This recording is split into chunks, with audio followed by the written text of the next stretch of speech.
All right, so let me show you another example in Visual Basic just so we can get the hang of this thing.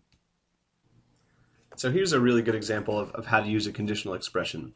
And again, you always want to use a conditional expression when you need the computer to make a choice, to ask a question and do something different depending on what the answer to that question is. So in this form, we have the phrase, it says, if you're having a good day, write good. And if you're having a bad day, write bad. And then if you click this button, you'll get a little digital therapy. So what we want this program to do is to say something nice if they're having a bad day, and also, I guess, to say something nice if they're having a good day, but maybe to say different things. If, and now we need to ask a condition. So let's say we want to say if the person has typed in good, we're going to say something nice to them. So the condition is the most important part because it's the question that we're going to be asking. So we're going to say to the computer, if they wrote good in the text box, then we're going to say something nice. So how do we ask the computer if it says good in the text box? Well, we say if textbox1.text equals good, then. And when I hit enter, you'll notice the computer automatically fills in the end if for me. Okay, and even if you don't type in the then, it fills that in as well, which is nice. All right, so we've said, all right, if the textbox.1.text, if the text inside the text box is good, you notice I put good in quotes because that's a word, not code, then let's get a message box in there that says, great, you're having a good day. And that's all it takes, okay? What the computer says is, all right, if the textbox1.text is good, if the stuff inside the text box says good, then this message box will show up. So let's try this. If I type in blabber and hit digital therapy, it doesn't do anything. But if I type the word good, there we are. We're having a good day. Okay.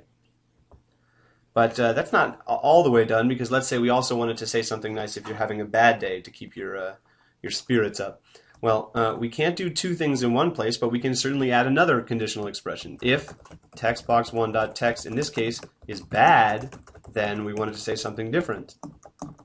Like, I'm so sorry you're having a bad day. Okay. And so now we've done the same thing. We've said, all right, if the first text box, if textbox1.text is bad, if the stuff inside the text box is bad, then execute the code between here and where it says end if. Okay, let's try it. If we type in bad, we get this. If we type in good, we get this. And if we type in neither of those things, we get nothing. All right, so that does it for examples and the if statement and conditional expressions in general. I hope you're getting the idea. Some of these simple assignments that are coming will help you to get some practice with it. Of course, if statements are one of the most powerful, but also one of the most important and central and deep concepts in programming in general. So it's really important that we take the time to do these assignments well.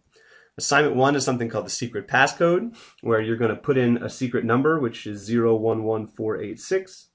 Okay, and then you press the reveal secret button, and it's up to you what will come up. But only if the user puts in the correct passcode will the secret phrase come up in a message box. And then assignment 2 will be math flashcards. I've already built some of the code for this, so you're going to download it and do it yourself. And basically, if you press new problem, a math problem will come up, and then the user has to put the answer in there. And your job is to write the code for the check answer button, which will make it so that when you press check answer, if the answer is right, it lets you know. All right, so some vocab for today's lecture was conditional expression. What is that in general? And then for Visual Basic, the specific if statement. Tell me about how that works, what goes where, and make sure you've got that defined in your vocab list so you can always go back to it and check.